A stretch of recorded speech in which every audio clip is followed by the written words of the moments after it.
Welcome to this week's meeting of the Tacoma Pierce County Coalition to End Homelessness. Rosemary, would you like to get us started this morning? Thank you, Rob. Can you hear me all right? We can. All right, thanks. Welcome to the Friday Coalition meeting. And as you know, this month is Women's History Month, and it's good to remind ourselves of the foremothers who faced challenges not so different from the ones we face. Today, I want to remind us of the work of Jane Addams, an American social reformer and peace activist who worked to alleviate poverty and injustice in Chicago in the late 19th and early 20th century. Just a word about Chicago. In 1837, when Chicago was chartered, it had 4,000 residents. By 1860, it had 109,000. And by 1890, immigrants made up 40% of the population, for immigrants from all over the world. And by the time of the 1918 flu epidemic, the population was at 2.7 million. So that's, Tacoma's problems are stark, but these are pretty bad. And into this scene comes Jane Addams, who's a wealthy white woman, influenced by the settlement house movement in Britain, where volunteer middle-class folks lived in poorer neighborhoods in an effort to be there and to be of assistance. She co-founded Hull House in a poor neighborhood in Chicago, lived there with other volunteers for many years, and provided a variety of services and opportunities. She also worked on garbage, which some of you are working on the streets right now. She organized women to inspect and complain about garbage pickup, which there was almost none in the city. And in 1895, she was appointed a garbage inspector for the 19th Ward. So that might be in some of your futures as well. Hull House was organized a kindergarten to help poor working mothers, held free lectures from university professors and others on history, labor organization, home economics. It quickly became a community center and offered social services, job skills training, and encouragement to its neighbors. With her upper class background and her college education, Addams didn't share the same experiences as the men and women who lived in her neighborhood. She was an early proponent of ensuring that those with lived experience participate in informing the policies and practices that would improve their lives. She rejected the old definitions of deserving and undeserving and sought to reform the system itself. She said this: "The good we secure for ourselves is precarious and uncertain until it is secured for all of us and incorporated in our common life." A lifelong pacifist, Addams opposed the Spanish-American War and led an international effort to mediate an end to World War I. She was awarded the Nobel Peace Prize in 1931, the first American woman to receive this honor.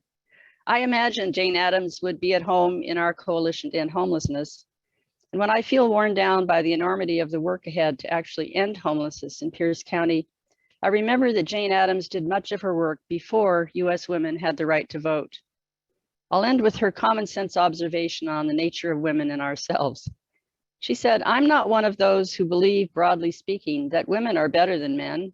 We have not wrecked railroads, nor corrupted legislatures, nor done many unholy things that men have done. But then we must remember we have not had the chance." So Jane Addams, a person for us to think about as we do our work today.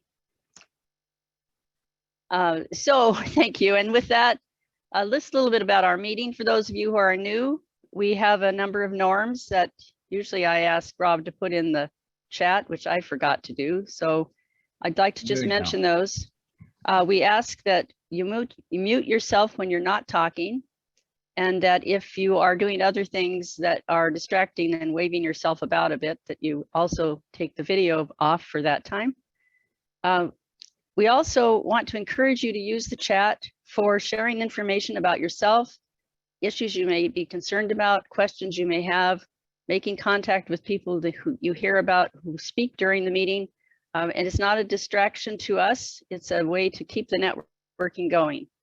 And then also to point out our community norms that we have as our goal that anyone is welcome here to this open table, as long as we talk with mutual respect.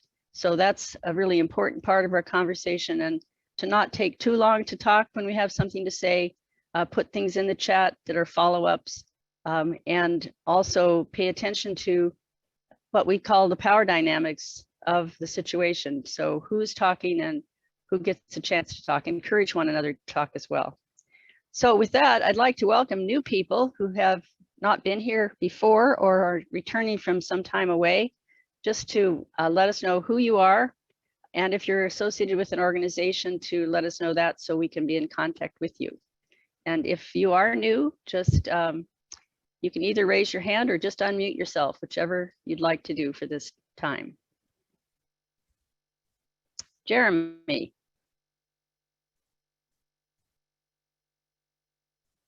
Hi, everybody. My name is Jeremy Walker. I joined this group as a volunteer from Gig Harbor back in 2019. Since then, I had to move to Snohomish County for another job, but recently was hired by the Department of Commerce in their research services team. And so I'll be speaking for a very brief moment about an exciting opportunity for nonprofits to partake in later on in today's meeting. Thank you. Welcome very much, Jeremy. We're happy to have you here.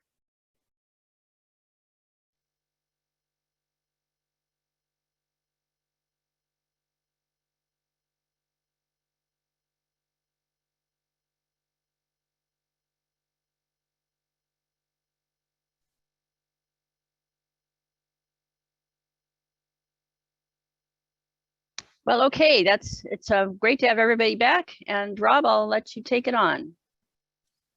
Okay, thank you, Rosemary. And good to see new folks here. Great also to see a lot of familiar faces and folks who've maybe been away for a few weeks. So let's jump into it. So let's start with our regular weekly session about talking about what's happening on this week on the streets.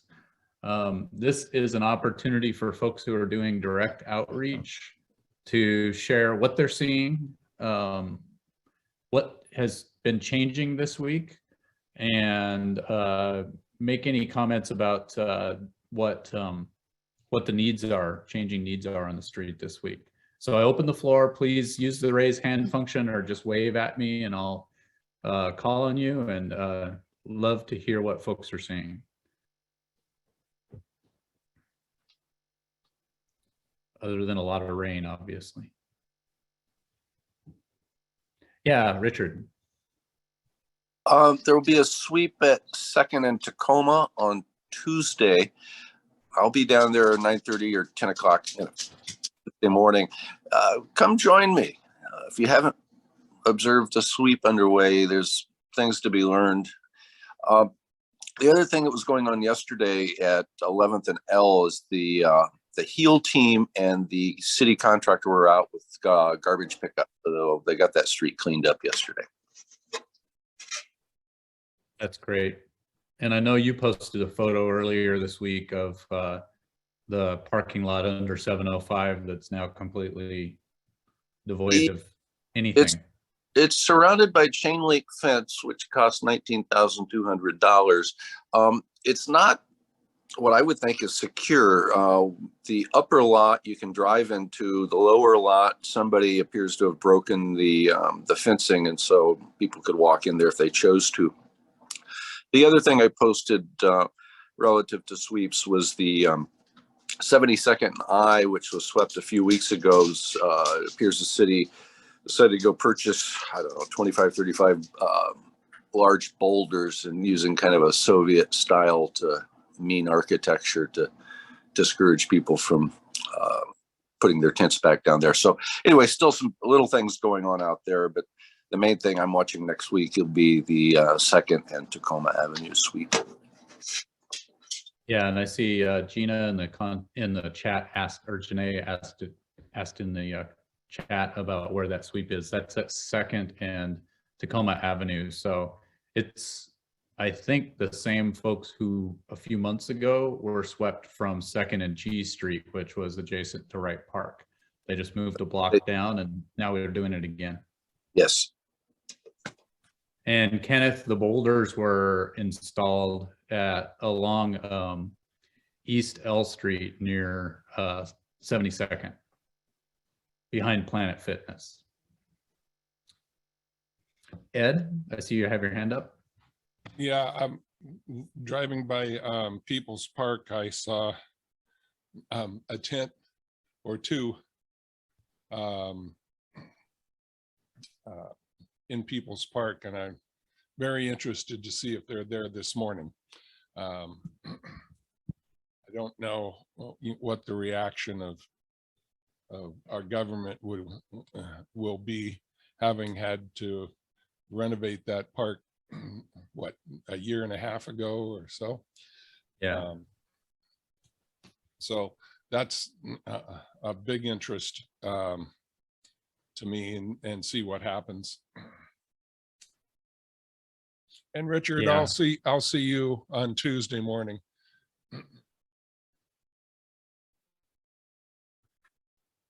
Oh, and I see Andrea making comment in chat about camping behind 72nd and Pacific is increasing due to the sweeps. So I do know for those who are individuals who are doing outreach, it is helpful to know a little bit about where folks have moved to, so that that outreach can be done, especially if we continue to have rough weather. Did you have anything else to add, Ed? No? Okay. And Monique, I don't want to put you on the spot, but I'd love to hear, is there been progress toward the site at 82nd and Pacific getting closer? Would love to say yes. However, I drove by yesterday and no changes. The fencing is still laying in the middle. They were supposed to do the fence this week. Did not happen. Okay. I wonder if the weather impacted that or what. Let's say that, yes.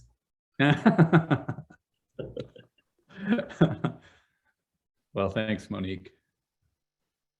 And although not technically on the streets, I see Joe Perva from Lehigh on the screen. Joe, how are things going at Aspen Court? And are you completely full now? We are currently full right now. We have 100 individuals at the site right now. You know, so you know it's going good. We already have 5 individuals transition to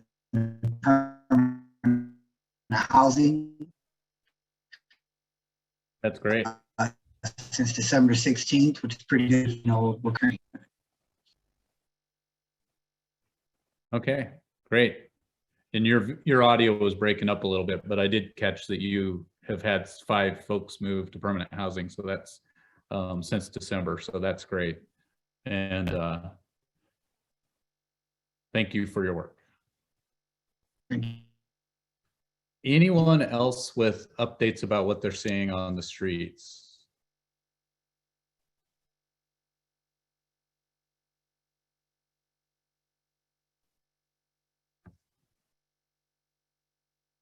Okay. Relatively quiet this morning, but I know we're all kind of recovering from cold and wet and that focused outreach that had to be done over the last week and a half. So appreciate what everybody's doing. And if there are specific needs that folks have that can be addressed, please use the chat to just kind of drop those needs in there where people can take things if that is the situation. And let's move on with our meeting. So we're a little bit ahead of schedule. I see Jamie Gilmore on the screen from Tacoma Public Library. Jamie, welcome to the meeting, and would you like to tell us about the mobile hotspot program? Yes, thank you for having me. Can I share my screen? Let me give you that capability.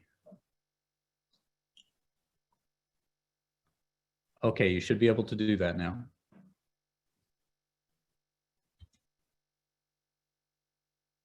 Okay, great. Can everybody see it? Yes. Okay, perfect. So my name is Jamie Gilmore. I'm the outreach librarian here at Tacoma Public Library. And I wanted to give you just a short little presentation about our Wi-Fi hotspots. On this first screen, we have our Tacoma Public Library website, which is hyperlinked. I'll try to share the slides after. And then my own email address, which is also hyperlinked. So the hotspots, what are they? The hotspots give Wi-Fi internet connection using the T-Mobile LTE network. People can connect devices like computers, laptops, and phones. How do they work? I have one of them right here. Comes in this little case.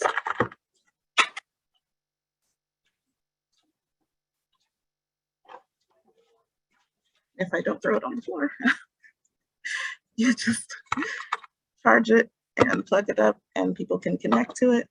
On all of our hotspots, they have a little name. They're all called Tacoma Library Hotspot and they have a password. So people would just have to enter that password and then they can use them.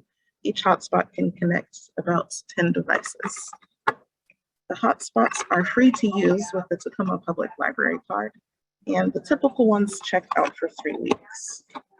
So these are the 3-week ones that will require the standard card. And these are the other ones, which I'll talk about in just a sec. So one of the reasons that we introduced hotspots is we noticed there's a lot of equity concerns, especially with the COVID pandemic, about how people no longer had access to reliable internet. So we kind of tried to fill in that gap a little bit. Our hotspots are available at our Fern Hills, Swayze, and more locations. We picked those neighborhoods because we saw those neighborhoods as the ones with the most needs. We also have different hotspots that can be sent to any of our branches, which are these. Okay. So how do people get one? Our standard hotspots, people have to be City of Tacoma residents, or they have to be residents of Pierce County with a reciprocal card with one of our other library systems.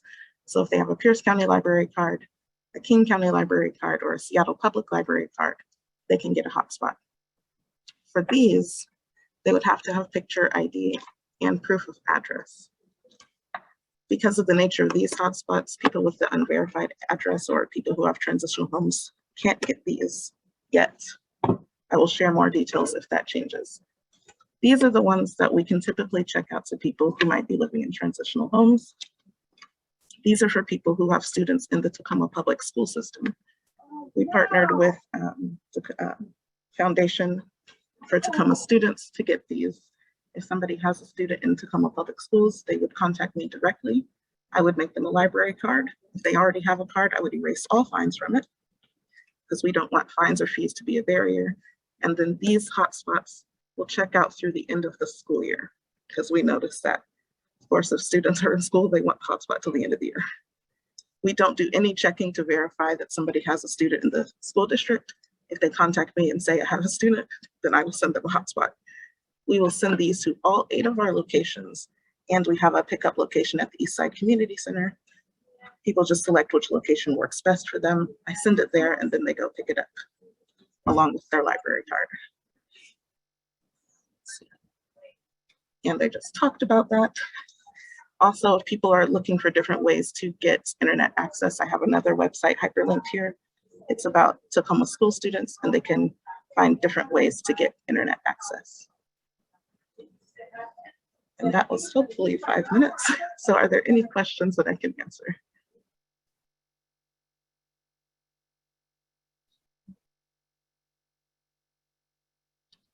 Stop sharing. Yeah, I took down the slide so we could all see each other. So anybody with questions for Jamie? I see Teresa with her hand up. Thanks for coming, Jamie. And my question is about people who are living in transitional housing. The other 3 months of the year when school is not open, I'm just wondering if you've considered extending that so that people could continue to use it outside of the school year. So one of the things, this is a new program for us. We just launched it this year, and we have talked about trying to extend the due date. For right now, what we were thinking is give them to the end of the school year, then try to get them all back, just to make sure that we can get the entire fleet back, because it is a very long checkout. And as we know, people might misplace things. So we just want to kind of call them all home, and then we might try a system where we send them back out, because like you're saying, those other 3 months of the year, people still do need that internet access. And as soon as I have updates about that, I can share. I shouldn't have led with that. I should have led with the fact that it's wonderful you're doing this. You're really meeting a deep need, and you can do it for a month at a time. I'm still going to be grateful that you're doing it. So sorry I started out that way. Thank No, you. no, that's a perfect question. Very valid question. People So always need internet. there are a couple questions that have popped up in the chat. Kenneth asked, are there areas of the city where these hotspots may not actually work very well? Not that I have found. I've personally used one of the hotspots just to make sure they work, and so I can help people through it. The way that they work, it's its own little kind of Wi-Fi. So you don't need to be in an area of the city where maybe the signal isn't as strong. It'll just work on its own. Great. And Jan asked if many folks are using the free hotspots so far. What's the utilization like? Yes, so we have a lot of people that were using them, especially the Tacoma Public Schools ones. Those are very popular. We got about 50, and I think half of them so far have been used. Some of them have been returned. People don't need internet anymore, but we really did see that they needed those hotspots. Great, that's fantastic. And Patricia, you have your hand up. Yes, I think it's a great program. Both of them. I've used the 3-week one. What I did want to ask or suggest, perhaps, when you give out like even the school hotspots, is there an education about how they might be able to get their own hotspots so that you can bring the other hotspots home and then work, for building out? Does that make sense? Like to help somebody get their own hotspot that's not a library hotspot for those that need it more. Is that a possibility? That is not something that we had considered. I am looking for my notebook so I can write it down. But yes, no, I think that's a great idea to kind of help people move in that direction. One thing I can say is that with the Tacoma Public Schools hotspots, since I am emailing everybody directly, they all have my contact information, and I let them know that they have any questions or concerns, they can reach out to me. But I will definitely add that as something we should consider. Thank you. Well, also in the chat, I saw Ivan asking if you have a flyer or one pager about the hotspot program. We don't have a flyer, but I can see about getting one made. Okay. Then I see an ask for contact information. Yeah.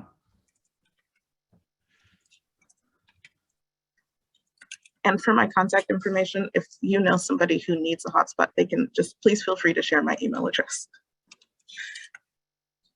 Great. And also your email address is in the agenda that was sent out for today's meeting as well. So anybody on the coalition mailing list should have access to that.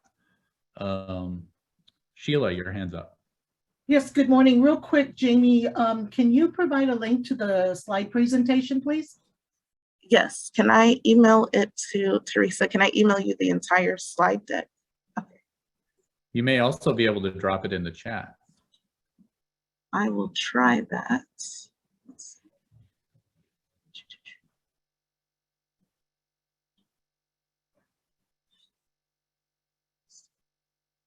And while Jamie's doing that, anybody else with additional questions? Just while we're on the topic of internet connection, I'm guessing people know about the $9.99 internet for people who are low income. People qualify if they're on food stamps or on any of those other programs. Many of the major carriers offer that. So just so that you let people know when they do get their own apartment, not to go shopping out in the main shopping area, check for the low income area. Yeah, great point. And Ed, and then Janaea. I guess the question I have is for outreach workers going out to encampments, could we take one of these hotspots with us and give them temporary access?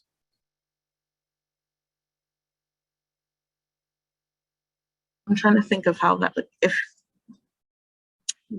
if you are checking out the hotspot under your own library card, then as far as I'm concerned, that you can use that how you like, as long as you return it at the end of the checkout period. I don't think we're not so concerned with how people are using them. We're more concerned with getting them out there. Okay, thank you. Oh, I see another question. And, It'll yeah, talk folks with the domain go to ahead. access hotspots. So the hotspots can be at every branch. People can place holds on them and get them sent to the regular hotspots. So these, they can place a hold on it and get it sent to any branch that they would like it to go to. Because I'm based at Maine, if somebody asks for one of these, I can just take it downstairs and give it to them. And the hotspot also does have a charger inside of it. So it's all in one. Great. Janaea, and hopefully I'm not butchering your name, so please let me know. It's Janae, but I think I'm going to change that next time to Jay, just make life easier. Two things. One, the hotspot program is amazing. My son had to use it a year ago during the beginning of the pandemic because our internet just wasn't enough. And so they are helpful. They do help students. And I'm out in Gig Harbor, so it's great service just about anywhere you can go. Two, the low income essentials program that you have for internet is now covered by BBC and usually is free. And they're changing that program to another program that should cover it for up to the next 3 years. So hopefully, if anybody can get onto the programs for internet essentials, they can also get on that subsidiary program, and their internet will be free for 3 years. Thank you for that information. And Patricia, you have your hand up as well. Yeah, just to make the comment, I'm going to like different encampments and so forth. I've used them for outreach where I've taken a laptop and used the hotspot so I can help people fill out forms even for like EBT or whatnot. So it is helpful that way. It was on my personal account, and I kept it close to me. So anyway, thank you. Thank you. Can I ask a quick question? Certainly. So about using them in ways that serve the community, do you find that that is something that they're very helpful for?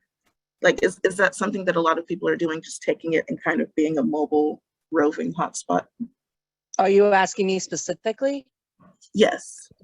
I agree. Yes. So like for outreach workers themselves, you have your phone, but like, how do you connect to a laptop? Because you can't do like the forms to do like EBT or the insurances or signing up for, the bus cards or whatnot. And then I do find that like outreach workers utilize the hotspots a lot. And if they go into different places that don't have it. Yeah. So that like if you're homeless, you don't have like internet if you're on the street. So they use it for that, to collect and try to help people build their resources until they're able to get into something more stable. And that's also a way to look at what is open, like what places are, and to have a discussion. So that's my input. Thank you. Thank you. I just want to take that back and kind of share it with my colleagues, because that's a way of using the hotspot that I don't think we had considered before, but I do appreciate it. And Jamie, you can reach out to me. You can get my contact from Rob, because yeah. Yeah, I'm happy to share that. All right, any final questions for Jamie? A lot of interest in the program, obviously. All right, well, thank you very much for letting us know about the program. And I think we've added some new twists on how to use the hotspots. So thank you for being here today. Thank you for having me. All right, so our next topic, we're going to talk about the Building Community Funds Grant Program. And Jeremy, I'd like to turn the floor over to you. Thank you, Rob. And before I get started, I just want to say, Jamie, thank you for your service to the city of Tacoma. Although I live in Gig Harbor, I love Tacoma very much. And I think it's great. So that's fantastic.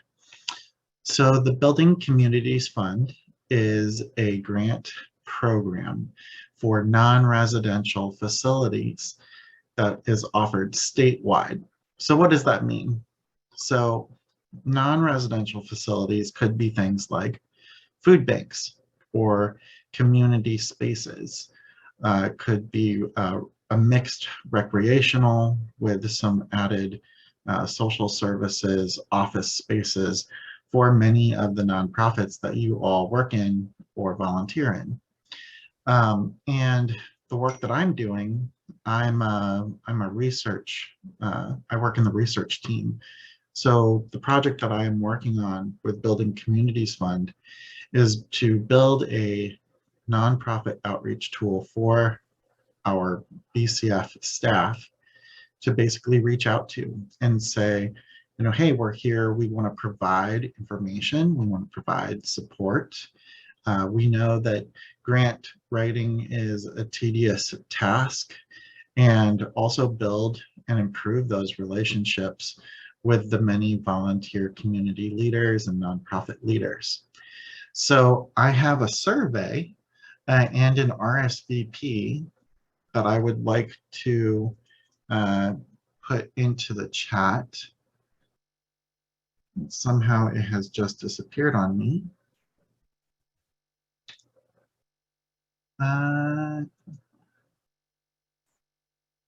That's funny. It was just here, but I will.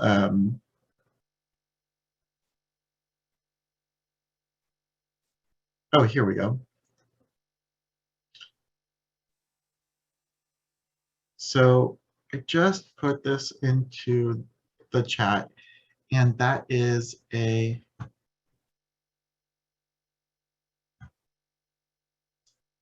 let me just open it, make sure that it is the correct one. Okay, cool. So this is a survey that I have put together with a couple of other folks in our research services team. And really what we're trying to get at is, how do we build this tool in the most equitable way? We know that there are many communities throughout Washington state that serve many different specific communities. So there may be different interests, different questions, and different services being provided. And our BCF staff, there's not many of them, but when they go out into the community, they would like to provide the most relevant and most cost-efficient, information that they can to community members. So we're building this nonprofit tool. That's what I'm working on. And we're interested in getting feedback and information and input from community leaders and nonprofit leaders. Currently, there are 6 total stakeholder meetings. They last, we estimate, between an hour and a half to 2 hours long. So it is a bit of a time commitment, but most of that time is going to be spent listening to people discuss the questions that we have. And there are the 3 different types are, one, it's going to be focused on the data. So how do we count the different organizations? How do we represent the intersectionality of the different groups of communities that do the work, right? Whether that be in services or very specific community groups. The second is going to be a review and overview of the prototype tool that I'm going to build based off of the data. And then lastly, there will be a report out by me to provide information on what did we do with your discussions and how did we create this tool, and then what's next. And this is one of 7 projects that we are working on around equity program analysis within the Building Communities Fund. So I encourage everybody to fill that out. If you're a volunteer or just an interested person, I mean, it really is open to anybody who wants to even start an organization, right? Maybe you're at the beginning phases of, hey, we need a food bank in our community, or we need something in our community, right? So it's not just for the big nonprofits, So that's it. Any questions?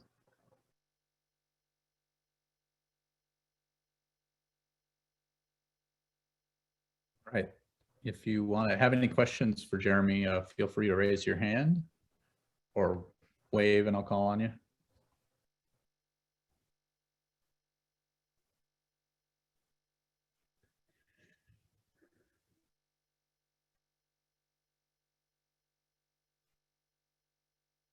Janae?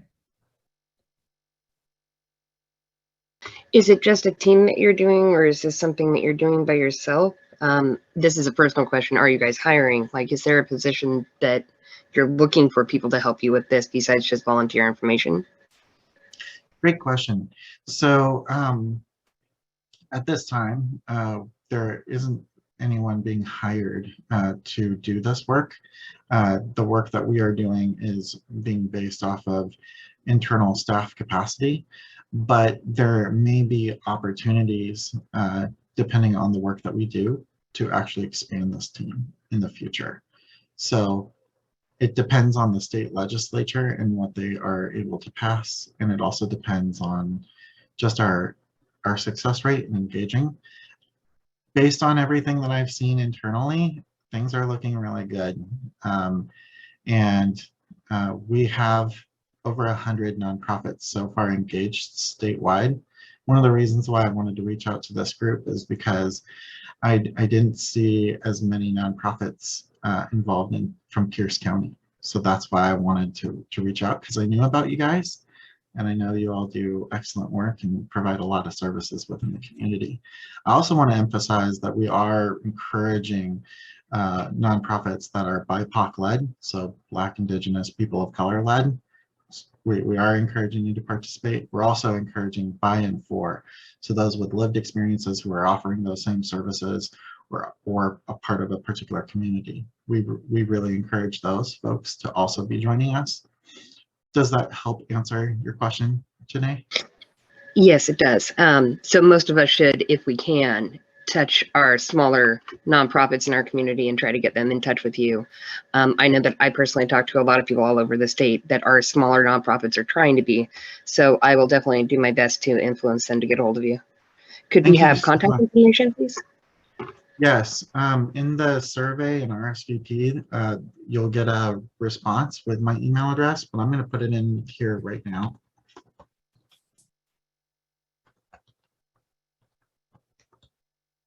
Make sure Thank you. To everybody. Perfect. And Bob, I see you have your hand up. Yes, thank you. Jeremy, my name is Bob Volbrecht, part of the Gig Harbor Key Peninsula Housing and Homeless Coalition. We would like to get in touch with you and invite you to one of our local coalition meetings and ask you to do a presentation. So that'll be coming at you pretty soon. Thank you for this. Very, very important. We have a lot of nonprofits in the Gig Harbor Key Peninsula area that need some help right now. So thank you. Yeah, I would say that I'll need to check with my supervisor first. The only reason being is that, at the state, we try to do our best to remain impartial. The good news is that I'm not overseeing any actual grant applications. But I know, like, for example, I'm a contract manager for a project up in Seattle for the PHPDA buildings to provide some supportive youth housing.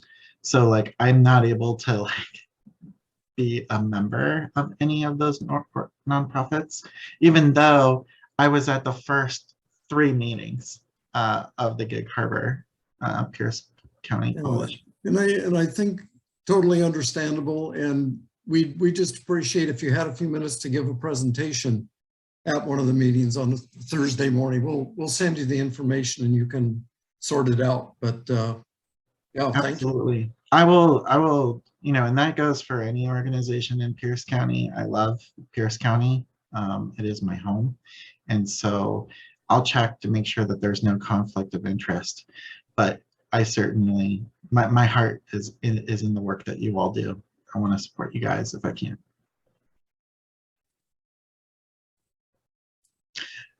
I see Jane had asked a question about low-cost daycares. So there are multiple funds that could be available. And my short answer to you is it depends. So there are some BCF facility funding that would be available for that kind of work if it was more general and more open to the community. But there are other programs that are overseen by Addie Craig. She's the manager for the Community Capital Fund program, which is the umbrella for all these other programs. And there is one that's specifically for daycare. So I think that's the thing that I've learned since coming to the Commerce is there are so many funding opportunities, but of course you have to apply for a grant. So that's the caveat, of course. Great information, Jeremy. Monique, I see your hand up. All right, yes, thank you. Jeremy, I'm doing this survey, and there is a question that asks about grants. And it says, we have a paid grant writer, we contract grant writer, paid staff apply for grants. You know what? Never mind. I just answered my own question. Thank you. That's okay. I'm still finishing the first cup. I'm sorry. You and I are like, I see you, I hear you. I'm the same way. I'm like, if I'm finished my first cup of coffee, I'm a wreck. So I get it. But you are not a wreck. That is not what I'm inferring. Thank you. There was another question from Cynthia, and it was, did you used to come to these meetings several years ago, then moved to Snohomish County, and now we're back? Yes, that's the short answer.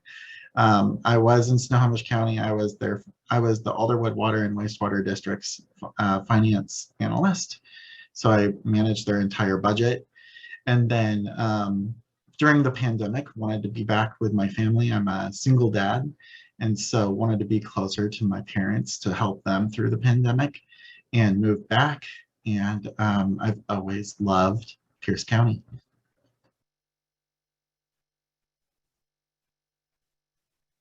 Yeah, welcome back, and thank you for sharing this information with us this morning. Hopefully lots of folks take up the opportunity to fill out the survey and participate.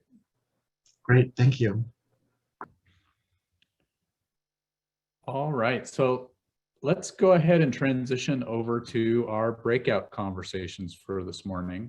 What we're trying to do is build on the conversation that took place last week. We had a very shortened period for our conversations last week. So we're going to rejoin that and spend a little more time talking in small groups about what shelter options are missing right now in Pierce County. So again, the focus of these breakout sessions is to allow folks to get to know each other and network a little bit, as well as to consider the question. And I'm sure there's going to be lots of folks with things to share about shelter options that are needed in the county. So I am going to split us up into small groups of 5 or 6, and we will spend the next 15 minutes considering this conversation. Please, in each breakout room, someone take some notes and then paste those into the chat when we come back. And any questions before we go? All right, I think we know this routine, so let's go off to the rooms to have a good conversation.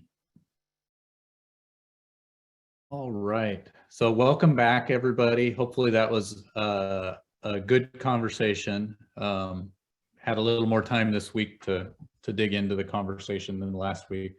So if you had someone in your group taking notes and you'd like to share those in the chat, we'd love to see those.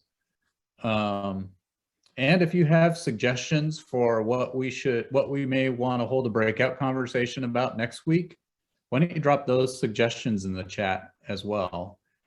We're always trying to fish for meaningful conversations that folks can have while also getting to know each other a little bit better in the small breakout rooms. So can I say something real quick, Rob? Yeah.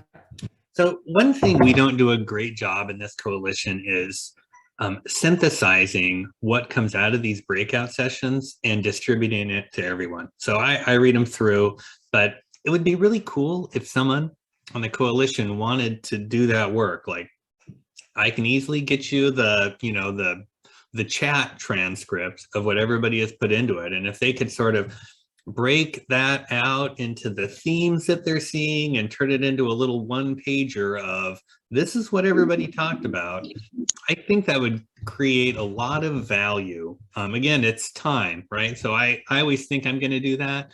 And then by the time I get the minutes up and posted, I'm out of my love for doing minutes mode. But so someone think about that and they can just get in touch with me or the steering committee. That would just be, it would be an hour or something of your time, I think give a lot of value. So throwing that out. Thanks, Rob. Yeah, no, that's a great idea. And I actually have an example of that Rosemary, Teresa, and I worked on a few weeks ago, where we pulled together a document from one of our discussions. So it'd be great if somebody had the time and interest to do that.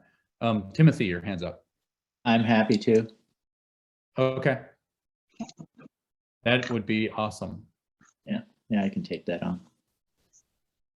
And Patricia, your hand's up as well. I'm always a fan of doing like the Zoom polls, you know, to get themes of priorities. You know, if the poll can be done and then through these meetings have a Zoom poll and then share the results for others to know what other people are thinking. Just saying, thank you. Yeah, I appreciate that as well. So let's shift gears now. And thank you again, Timothy, for being willing to take that on. Shift gears to our government updates, and we will get started with updates from the city of Tacoma. And I saw Linda Stewart join us. So Linda, would you like to talk to us? I sure would. Hi, everyone. Nice to see you. Thank you, Rob, for getting us on the agenda. We really appreciate it. And I'm trying to see if a very special person, yes, he's here. So the reason I'm here today is to introduce you to our new Homeless Strategy Services System Program Manager who joined the city on Monday. So Caleb Carbone has been here for 4 days. Today's his 5th day, and he's still standing. He's still speaking to me, which I find very encouraging. And we wanted to bring him here today so he could say hi and meet you all. He will become the representative for the coalition meetings on Friday at some point soon here. But I'll turn it over to Caleb as soon as I express my appreciation for him for joining us, and to all of you who've been very patient as we have gone really without a full-time homeless program manager for over a year now. And as you know, Allison Griffith and I have been sharing, that role for over a year, and we're very happy to have Caleb here. So Caleb, take it away. Thanks, Linda, and thank you everybody for allowing me to join. I've done work in cities like Chicago. I worked with a nonprofit out there called the Night Ministry. And I worked with direct services with like needle access, healthcare, human connection, stuff like that. And then recently I was with an organization out in Maple Valley and Kent called Vine Maple Place, helping single families on the service side. So I come from a direct service background, and it is super exciting to come and work alongside all of you and just to see how much work you guys have already been doing in the city of Tacoma. My wife and I moved here about 3 years ago, and so I'm excited to serve the city that I live in and that I have been growing to love. So thank you all very much. I appreciate it. Well, welcome to the group and to your new role, Caleb. So going forward, Caleb, will you be joining us on these Friday meetings when you have the time, the capacity to do so? Yes, absolutely. Yep. Fantastic. We'll look forward to your participation. And not to put you on the spot, but are there any City of Tacoma updates that either you or Linda would like to share with us today? So I'll jump in. Really no real updates. I mean, this is the headline for us this week. We continue to have the camping ban discussions that are underway at the council level. This is a council initiated and council led discussion. The next discussion will be at the Community Vitality and Safety Committee on March 10th. But really, unless there are any other questions, we really just wanted to come and orient Caleb to the group so you all could meet him.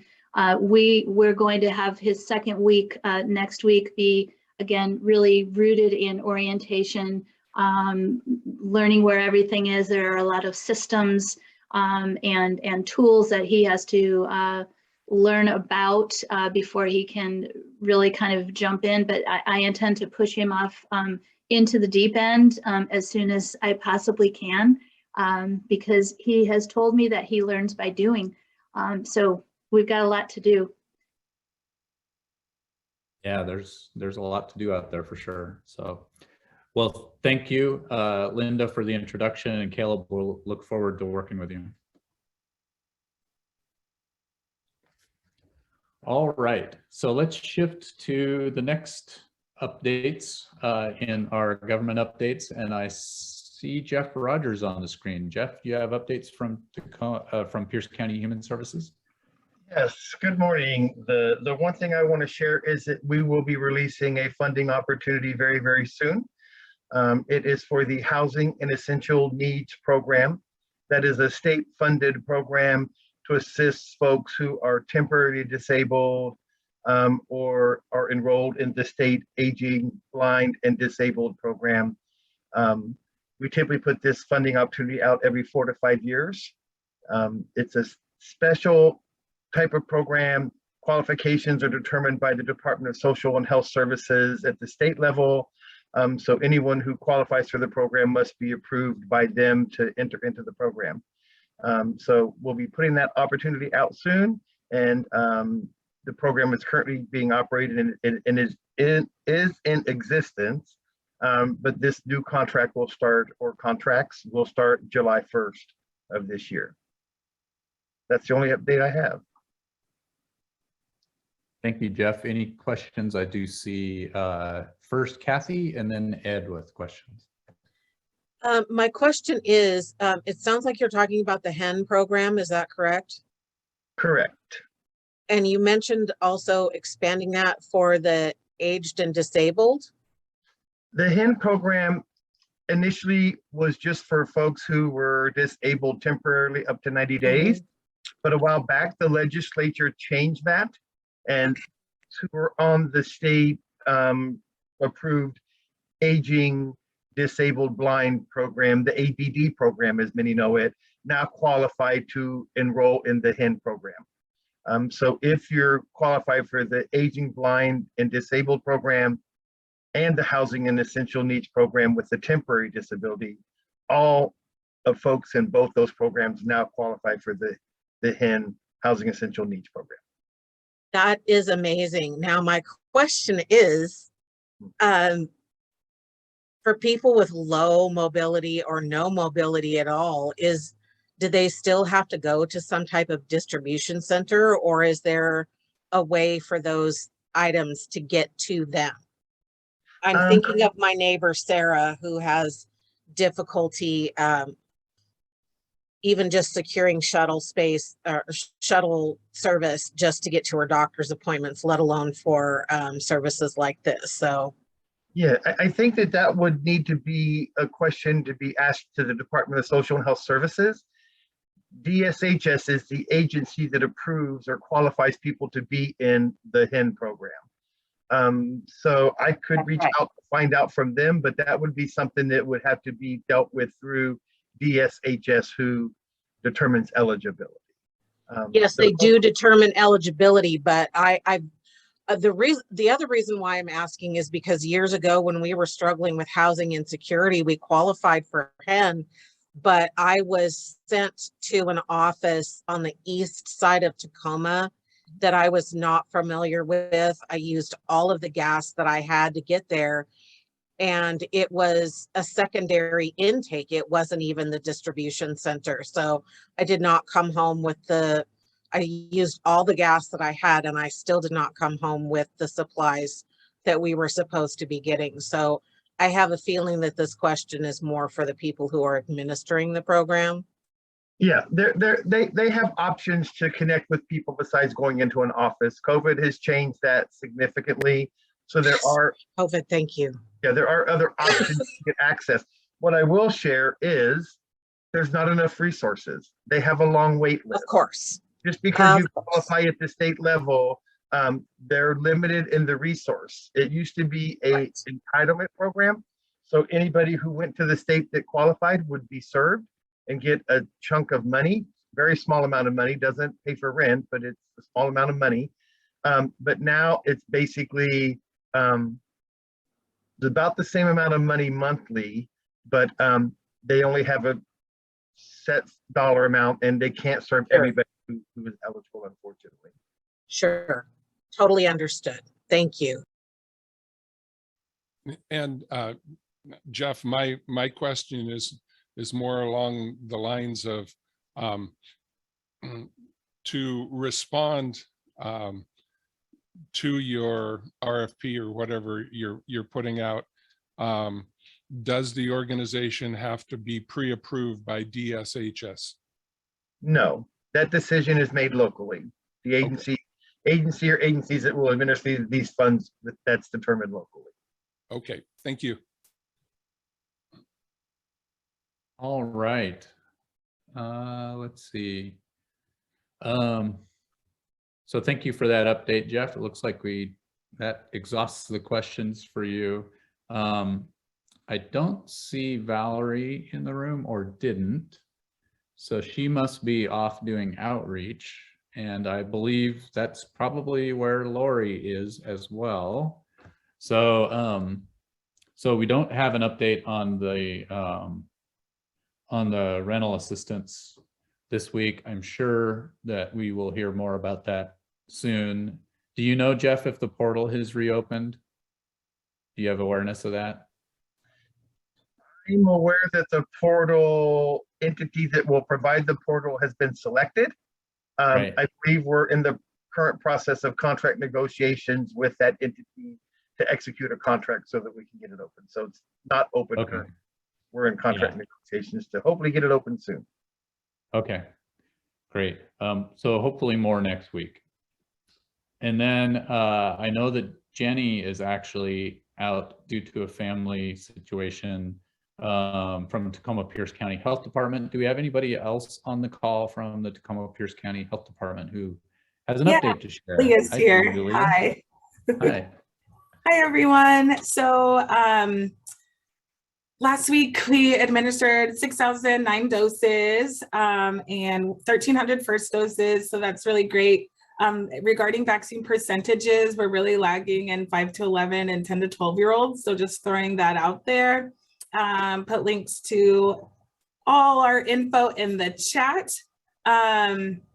Regarding INQ, we have 11 isolation beds available and no quarantine beds at the moment. And just a reminder, if you have INQ needs, you can call Aristo, and I'll put that number in the chat. And we have secured funding to sustain the INQ capacity. So really happy to hear about that. Regarding outbreaks, we have, sorry, my notes just got flipped around. I'll go back to that in a second. We do have additional testing capacity, so that if that is a need of your facility or organization, definitely let us know. Here we go. Oh, great. I'm so sorry. So we have 2 shelters with positive cases, Tacoma Rescue Mission and Nativity House. TRM can resume activities on the 6th, so just a couple days here. And for Nativity House, their outbreak is complete on the 8th of March.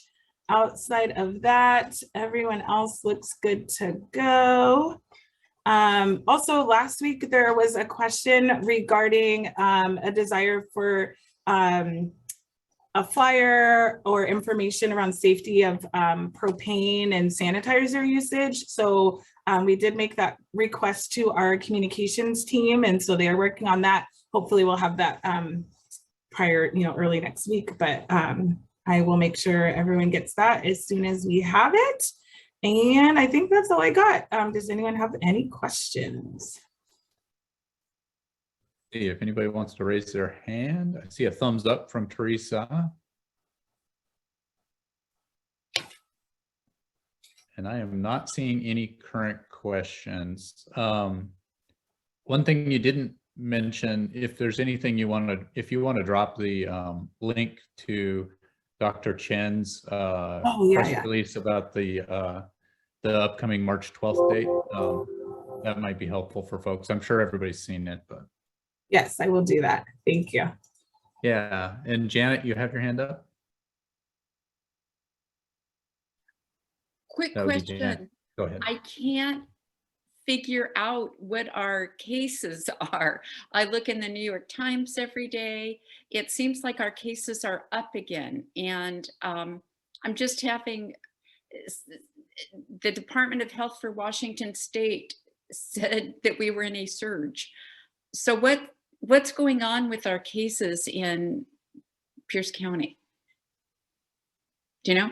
Yeah, so that's been a bit of, for us public health folks with this mask mandate changing or no longer being around, it is a little concerning.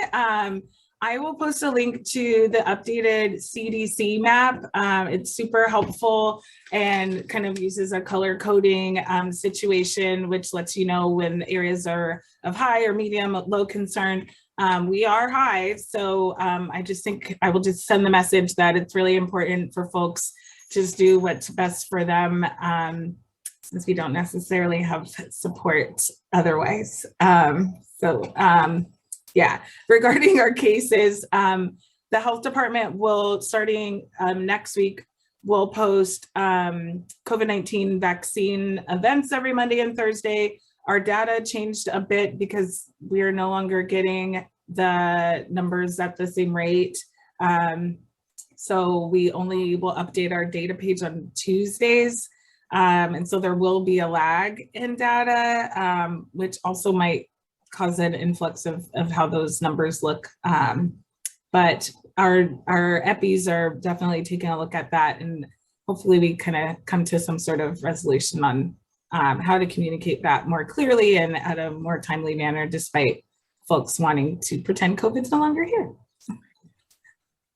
Sorry, that doesn't fully answer the question. Thank you. Thank you. Yeah. Thank you. Yeah, thank you. And there is a tool I saw from the CDC where you can go and look at your county and see whether the hospitalization rates and transmission rates are still high enough that the CDC would recommend you wear masks indoors. The last time I looked, Pierce County was high enough that they still recommended that, but we have state guidance changing, so. Lots to sort out. Appreciate the work you do, Leah. Thanks, and I'll put that CDC info in the chat as well. That'd be awesome.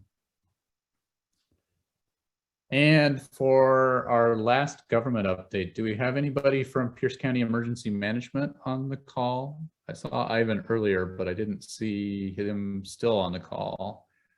So that, I think he left. So I will mention that Pierce County Emergency Management did a presentation with Human Services to the Human Services Committee of the County Council, talking about the December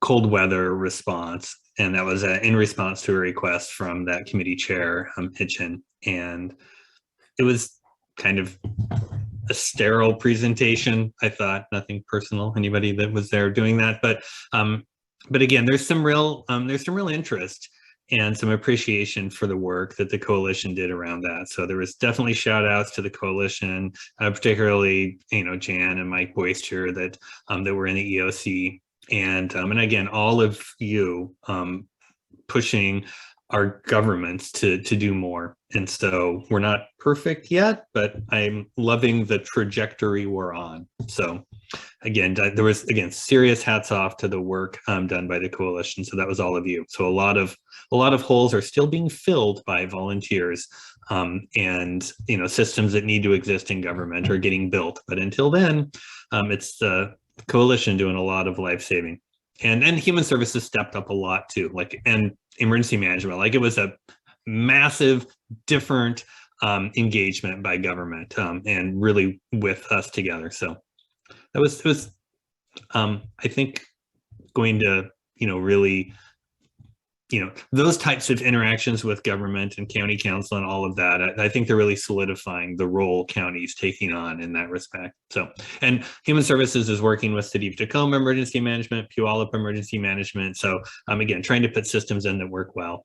And as long as I'm talking emergency management, even things like flooding, which we hadn't thought about much, right? But Public Works came to me and said, oh crap, floodwaters are rising in places we know there's an encampment, right? How should we best do this? And the government response is, well, we'll figure that out, right? This is anyway. So we're going to writing protocols up for that too. So hopefully there won't be more emergencies that we need to add to the list of smoke and hot weather and cold weather and now flooding. But there's probably something else there. Focus. Bad humor. So thanks for that, Garrett. Janae, you had a question? Actually, I'm sorry, I've got to add to that list. Earthquake response is something we really actually need to prevalently look at, and I hate to say it, but it is true. Yeah, definitely. And that just so a lot of folks in the room know, but just the Safe Sites for All committee and a work group there trying to coordinate efforts with the faith community around staging supplies and things. That topic has been discussed there too. So yeah, that's definitely front and center still. So Garrett mentioned the Pierce County Council's Human Services Committee, and the other item that they discussed during their meeting this last Tuesday was the Pierce County Comprehensive Plan to End Homelessness, and suggested amendments to that before it was be sent to the full council for consideration on March 15th. Garrett, anything you would share from that portion of the Pierce County Human Services Committee meeting? Yeah, so one amendment which passed in the resolution really was just some whereases. So that's guidance for the resolution. This is again the resolution to adopt the comprehensive plan to end homelessness, and that was around recognizing the importance of affordable housing, and that this plan doesn't directly create affordable housing, because that's the role of the affordable housing plan that's being developed. So it's kind of identifying that important connection. And what a lot of the time was spent on was the discussion about the idea of a unified regional office and how that should kind of be designed. And so that's where an amendment was whatever created, but then the vote it failed. I don't even know the right words, Rob, but so it didn't pass as an amendment, but there will be probably an amendment related to that when it comes to the full council. So that's the next step, is it goes to the full council on the 15th of March. So that's a week and a half from now. And so there'll probably be discussion. My take is that it's going to continue to be pushing for an outside consultant to help put together what the best design of a unified regional office in Pierce County would be. But we'll see what that is. I am not really in the loop on that. And there'll probably be one other one other amendment that has to do with allocating some of the reserve ARPA funding, probably going to case management, basically expanding the critical time intervention model that's being implemented by Inside Passages. I mean, it won't go to Inside Passages. It'll be a, open RFP or NOFA process, but that, so that's all I know. And I think, it went out of committee with a 3-2 vote, right? And the 2 votes were really concerned about the way that the Unified Regional Office was being designed, and that if it makes it out of council with a split vote, it'll probably be because differing ideas on that. And I'll go ahead and put in the chat links that you can listen in to the conversations if you're interested in that. So let me dump some stuff in chat. Actually, I'm just going to send it to the coalition. There you go. That's great. Yeah, that's great. And Timothy asked, other than these amendments, does the plan remain as originally written? One thing that you did change, right, in the plan was the implementation date of the regional unified office.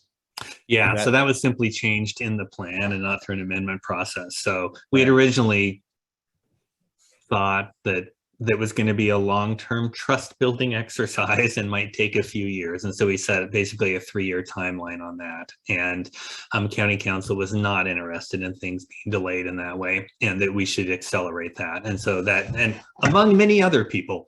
And so I am the minority voice, I think, and thinking that's going to take longer than the 15 months that we now have. So that has a due date of July of 2023.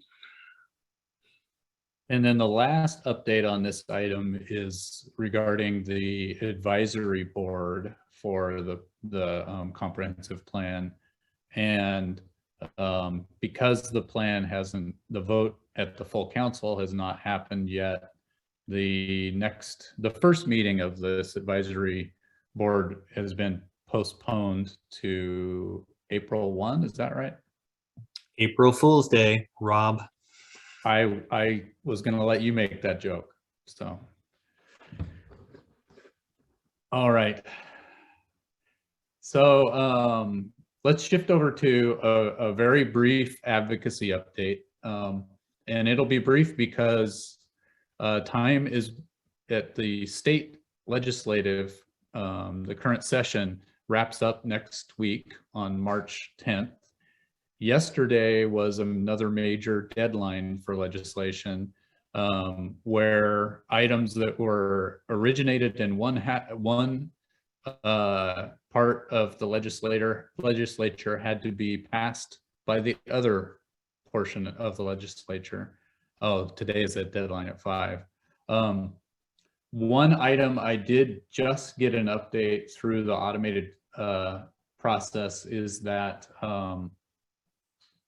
that House Bill 1620, which relates to extreme weather, was placed on second reading. This was a delayed well, actually it says March 4th. So I haven't had a chance to see when that is happening today, but it is on the calendar for today. So that's an item that Representative Levitt has been helping get through the legislative process, and both Ed and Jeffrey, I believe, have been doing testimony to support that. And I have signed on pro for the coalition on that particular legislative item as well. Again, if once I receive updates from the Washington Low Income Housing Alliance, I will pass those along through email to the coalition's mailing list. Typically those come out on Friday afternoon.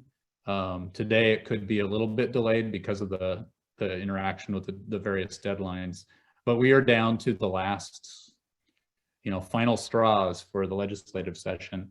So the one thing I will say is that the budget negotiations are also continuing in Olympia, and those are largely behind closed doors. There are organizations doing lobbying efforts around budget items as well. Yeah, as Cynthia is saying, the reconciliation process is what we're looking at for the last few days of the session. Getting beyond the state legislative process, you heard Linda Stewart give the update about the City Council's Community Vitality and Safety Committee meeting that will take place next Thursday at 4:30 p.m. That meeting is going to continue the conversation about the potential for a camping ban or something similar. And part of that is going to be a panel conversation to try to bring in different perspectives regarding the any potential legislation.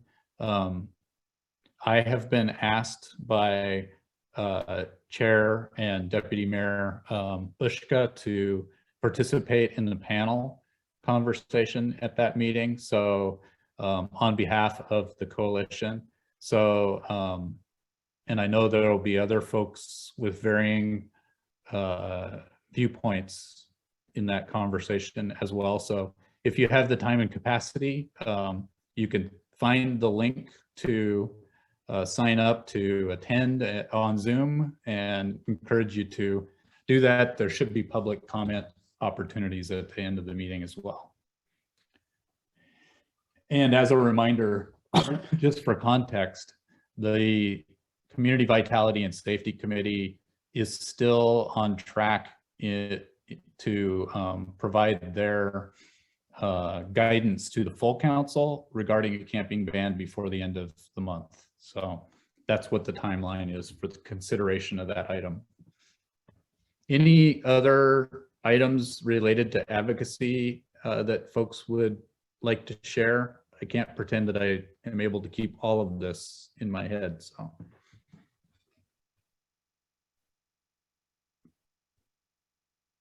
Oh, okay. And you can see Kathy Pick's comment in the chat. Kathy, would you like to say something?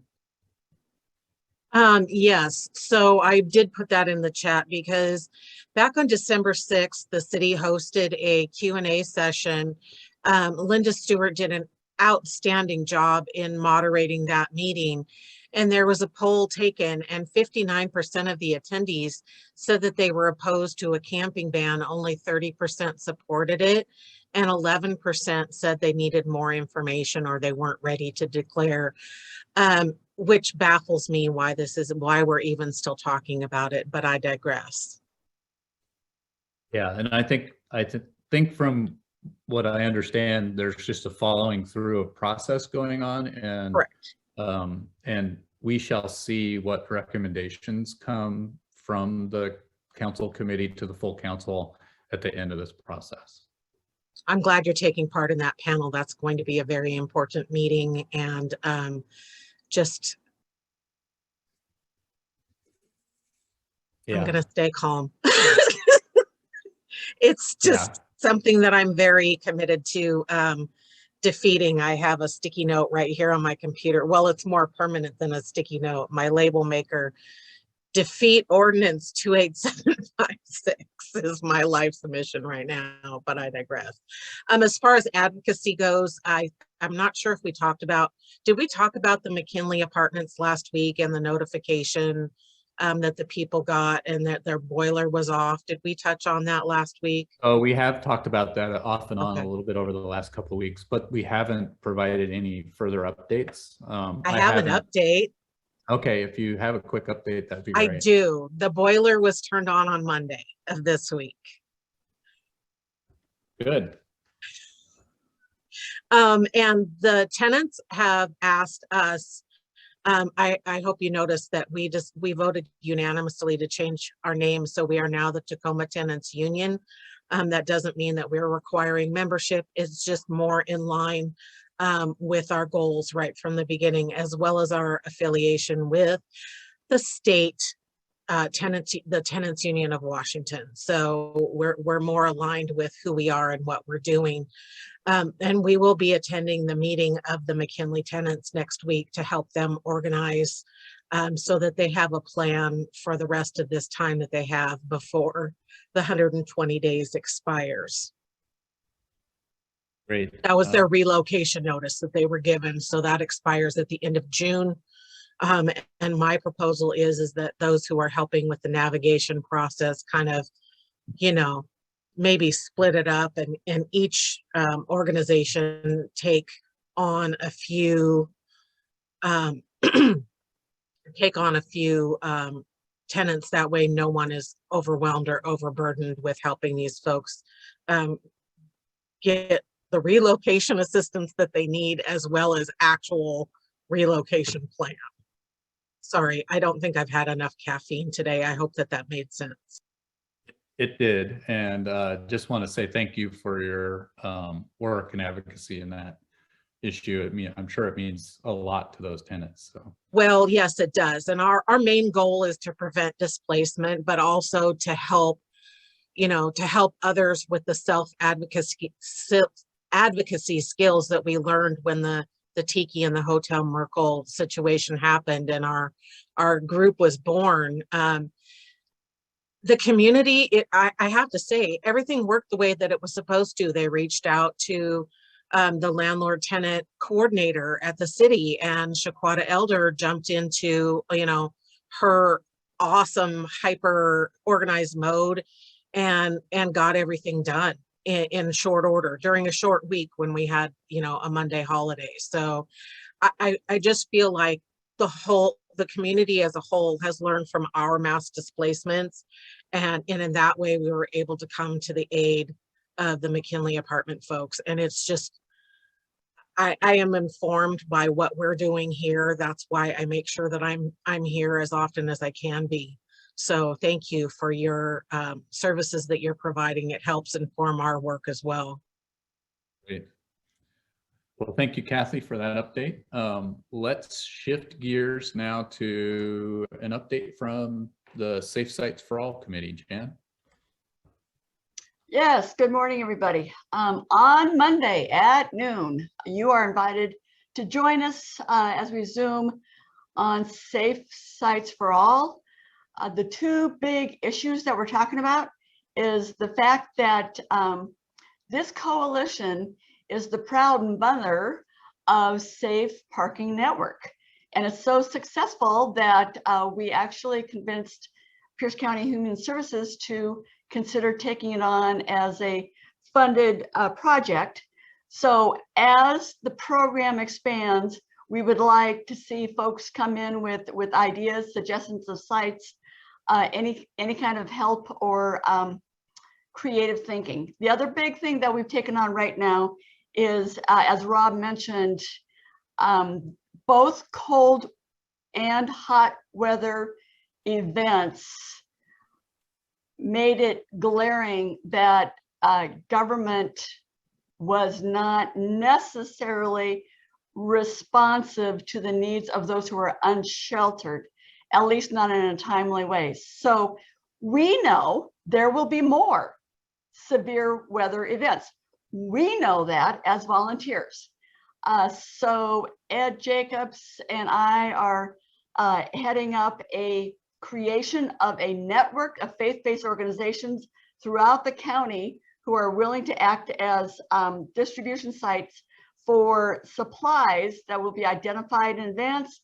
There should be funding of it. We're coming up with funding sources. We're coming up with the most effective communication, policies and procedures, triggers. What triggers an extreme weather event? Government doesn't know. So that leaves it to us to understand what triggers an extreme weather event. Also, what level of response do we need to do in any given circumstance? So please come join us. All voices are welcome. Thank you. Thank you, Jan. And you mentioned communication, so I would like to put Teresa on the spot. Did you want to share a little bit about the efforts that the Safe Sites for All campaign has been working on? That would be great. Can I share my screen? Let So- me give you that. One thing that this group does really well, and we don't tend to notice it because everybody's doing it, but it has an impact on the community. Many of you are talking with the greater community about all of these issues. And so one of the things that Lori Davenport has done, she's a great artist who keeps donating her work to us. So I want to make that work available to everyone. I want to show you the two latest things. One is an infographic that she did about sweeps, and it's got a lot of dense information in the middle, but basically it's saying sweeps don't work, they aren't legal, and we can do better. So this is available. I'm going to show you another one that is hang on a sec. This one is a PowerPoint slide. So if you're doing a PowerPoint presentation to a group and you want people to understand what Martin v. Boise is, this is a really simple explanation of it. And as a group, we're going to keep trying to come up with materials that are helpful to people doing outreach in the community. So you're always welcome to join us. We have a half-hour meeting each week about how to frame the issues around homelessness in a way that helps engage the community instead of creating an us-them sort of situation. That we figure the more people know, the more likely they are to support the efforts of ending homelessness. Most of the really awful stuff that comes out tends to come because people don't really understand. So here I'm putting in the chat a link to a folder that Lori has filled with things that can be used. Please take them, use them. You can modify them. You can put them in your own materials, but they're kind of great, I think. She's not here to hear me saying that she's great, but she is. So welcome, welcome, and come on by on Wednesdays at 11 if you like. The link is on the coalition website. Thank you, Teresa. And next we have time for coalition committee updates. Any other committee updates? Rosemary. Yes, so the Race and Equity Committee has done some work on outreach to organizations that might not know about the coalition or might not be up to date on what we've been doing in the last couple of years.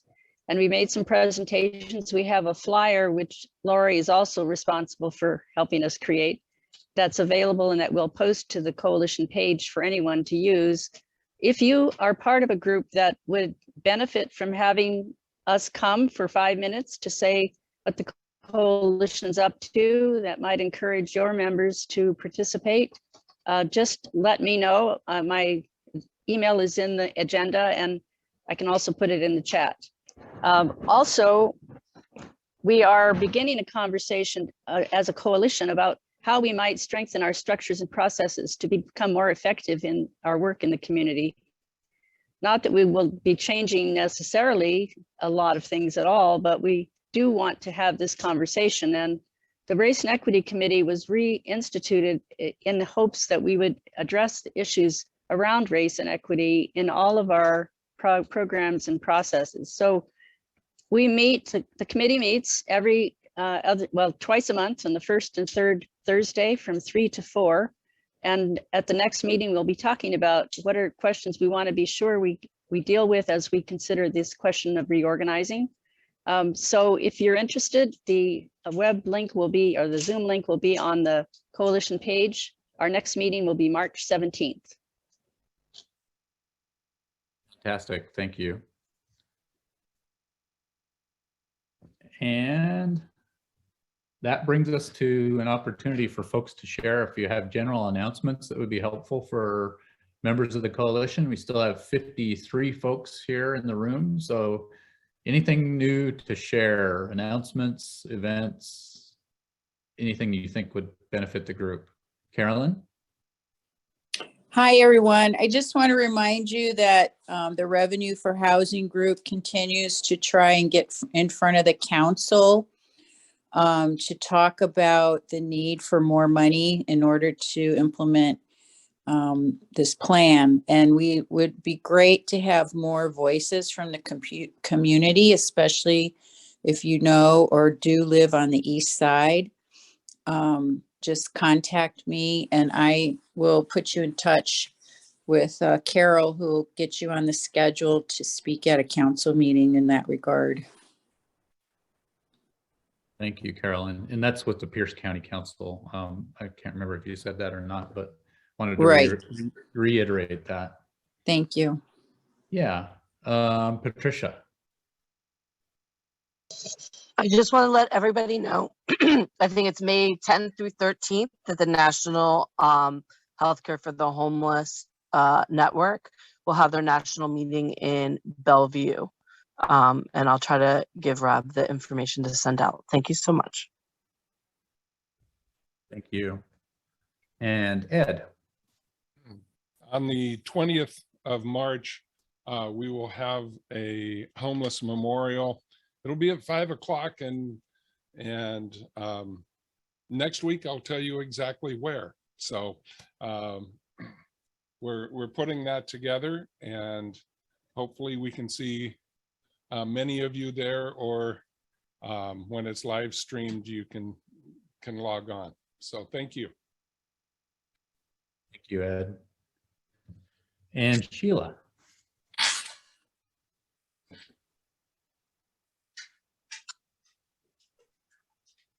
And Sheila, if you're speaking, you are muted.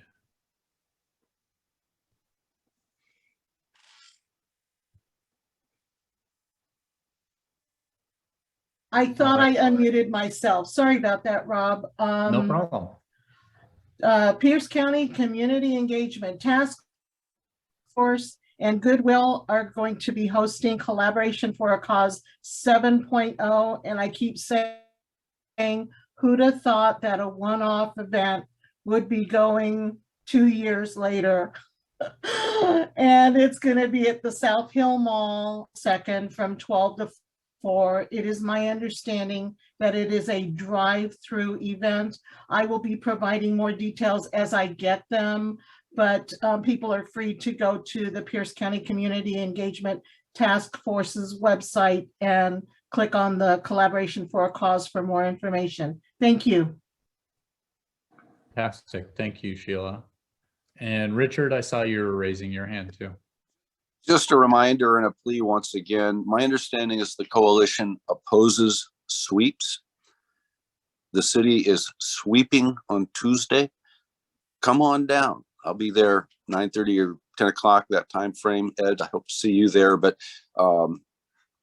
others need to come on down and see this. If the coalition opposes sweeps, we need to oppose sweeps. And one way to do that is to be present to witness the sweeps and pay attention to what's going on as the city does its work. Thank you. Thank you, Richard. And anyone else with items for the good of the order?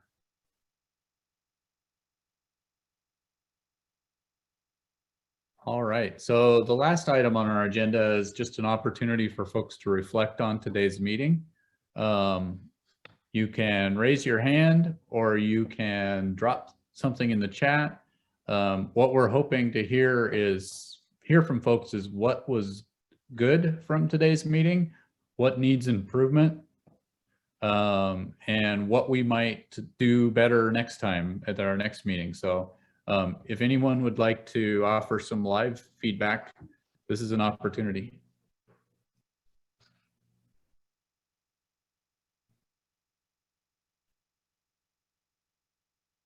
You can tell me that my hair is bad. It could be anything.